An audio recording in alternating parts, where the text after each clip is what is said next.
In recent years, the government in Beijing has taken an offensive attitude in regard to the territorial claims in Asia. China has disputes in the east, south, and west of the country. The pursuit of these geopolitical objectives has come at the expense of its neighbors. And even though we cannot pass everything off as Chinese expansionism, since every dispute is unique in its origin, but what may appear as aggressive posture by China can be rationally explained by examining the country's early modern history that shaped the national mindset. My name is Shirwan and welcome to Caspian Report. In Chinese writing, China meant the Middle Kingdom, which reflects the historical position of the country as a central power that wielded great political influence throughout the region. In a way, China's influence and legacy in East Asia was not too different from ancient Rome in Europe. And as is custom with historical powers, rulers attributed their dominance to ethnic, religious, and cultural superiority. The same principle was true for the emperors of the Middle Kingdom. This Sinocentric perception of the world continued well into the early modern age. The refusal to recognize the changing geopolitical landscape was eventually met with misery and humiliation. In the 18th century, Chinese commodities enjoyed great demand in Europe. Both continents prospered in trade. However, since the Qing government mandated that goods could only be traded in exchange for silver, a large portion of the British silver reserve flew into China. To rectify the trade deficit, the British East India Company introduced opium, nowadays known as heroin, to Chinese consumers in exchange for silver. The idea was to redirect the flow of precious materials back to the British, and for officials in London, the policy worked. However, over the course of the century, the influx of opium dramatically increased from an annual 200 chests in 1719 to 40,000 chests by 1838, with each chest accounting for 63 kilograms of opium. The series of unfortunate events proved to be catastrophic for China. Not only was the treasury drained and silver was in short supply, but the number of opium addicts had greatly increased. With too many people simply loafing around, industrial output decreased considerably. By 1839, Emperor Daguang had enough. He prohibited the trade of opium and directed his agents to drive away the foreign merchants that imported the narcotic, which resulted in the removal and destruction of tons of opium. At the time, it seemed like a straightforward solution. However, the emperor's plan backfired as it caused a political uproar in London, whereupon Britain responded by sending its navy to China and demanded compensation for the loss of goods. In the ensuing conflict, now known as the Opium War, the Chinese navy was decisively defeated and Hong Kong Island was ceded to the British Empire. What's more is that the import of opium actually skyrocketed to an annual 70,000 chests.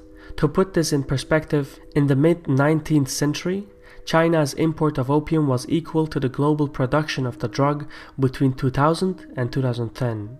As the mighty Chinese realm was humiliated by merely 44 armed British ships, other powers sought to exploit the circumstances as well.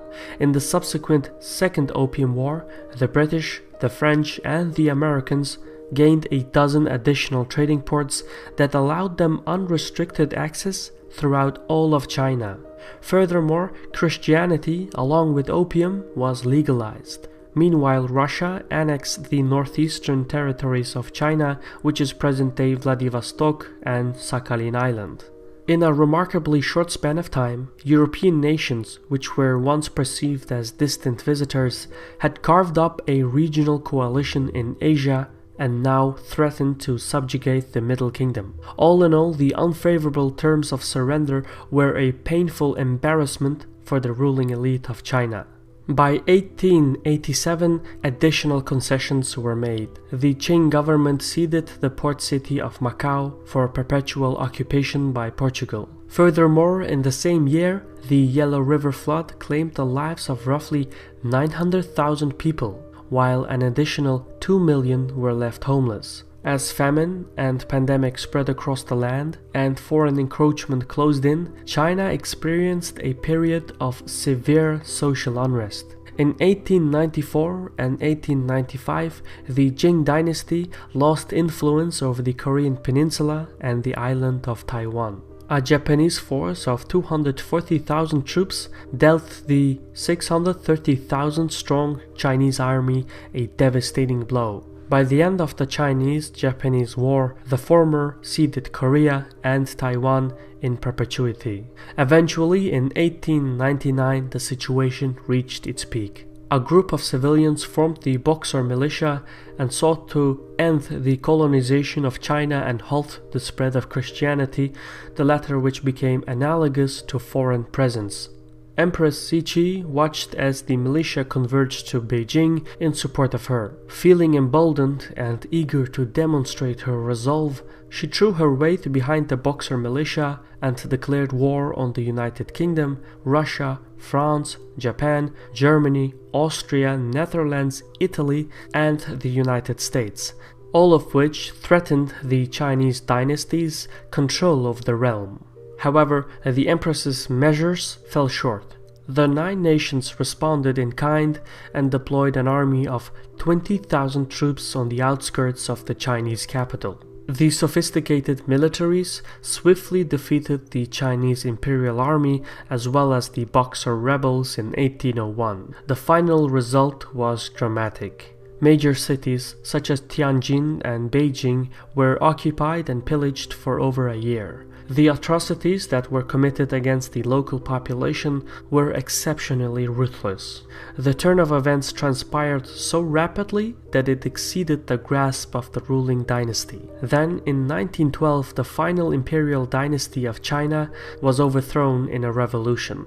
The emperor was forced to abdicate power, and the country transformed to a democratic republic. There was a brief moment of optimism when Sun Yat-sen was declared the president of the new republic. However, contrary to popular expectations, over the next 30 years, China experienced mass unrest from within. Regional warlords rose up in arms and undermined the authority of the central government. Sun, who led the ruling party, the Kuomintang, managed to unify the minor revolutionary groups into a single coalition who shared the same ideals, and this included the Communist Party. When Sun passed away in 1925, the alliance between the Kuomintang and the Communist Party fell apart and a vicious civil war broke out. As China focused inwards, Russian and Japanese forces violated China's sovereignty by invading the Manchuria region in the 1930s. In the same period, a series of floods occurred in China, which left a devastating death toll of nearly 4 million people. China, in a sense, was in utter chaos. By 1934, the Communist Party and its leader Mao Zedong were nearly defeated and forced to retreat east. However, for much of the time the Kuomintang had tried to crush the communists, a large portion of the country was left unattended. Then, in 1937, Japan invaded the remainder of China. The Kuomintang suffered defeat after defeat.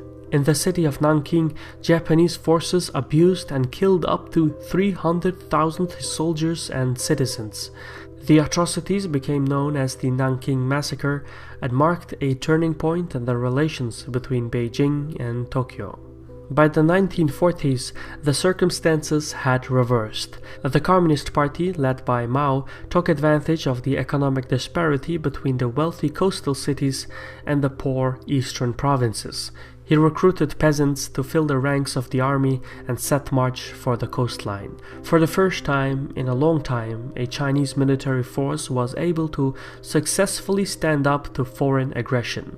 Eventually, the Communist Party drove the Japanese as well as the Kuomintang off the mainland of China.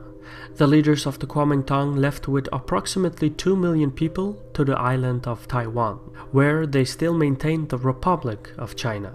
Meanwhile, in the mainland of Asia, Mao declared the People's Republic of China, but soon entangled his country in the Korean War. In 1958, Mao introduced the Great Leap Forward policy, which sought to restructure the economy by industrializing the rural areas of China.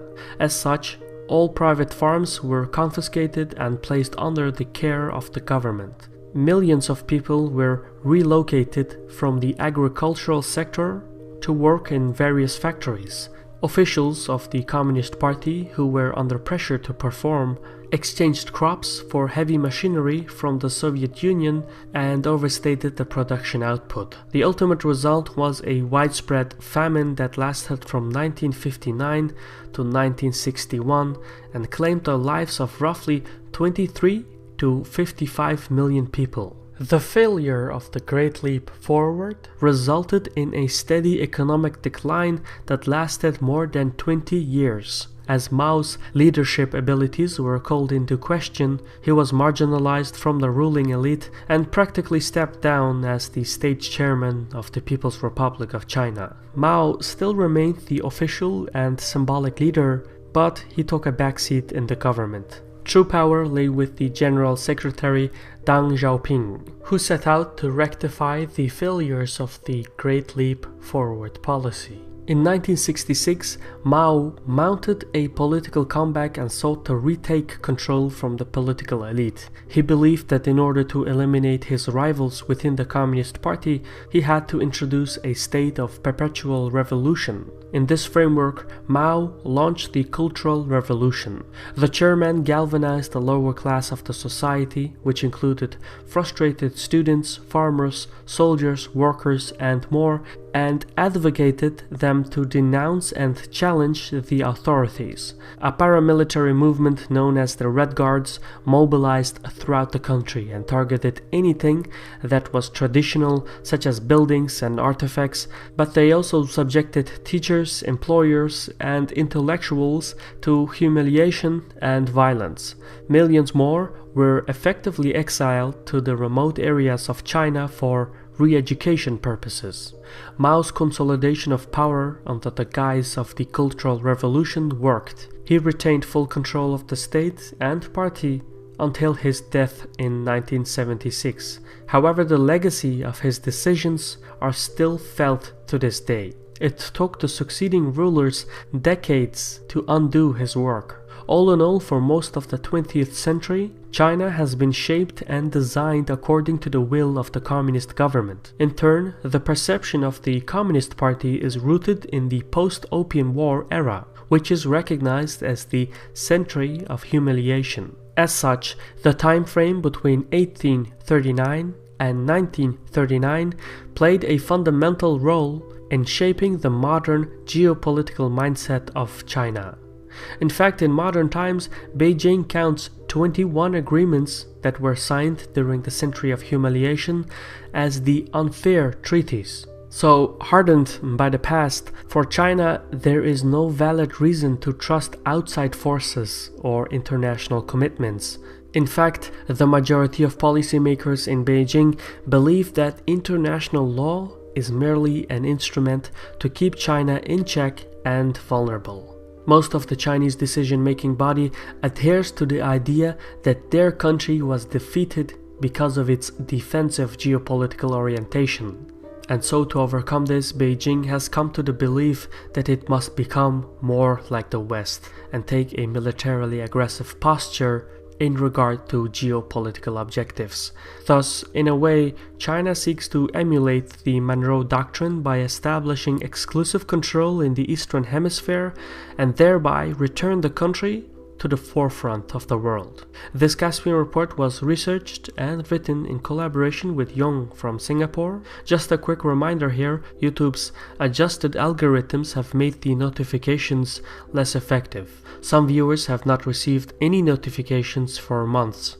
You can adjust this by clicking on the gray bell icon next to the subscribe button. This will ensure that you don't miss out on our latest content. Also, special thanks to our contributors on Patreon. It's basically due to their aid that we're able to increase our production output. So check out patreon.com/CaspianReport for more information. In any case, thank you for your time and Sawol.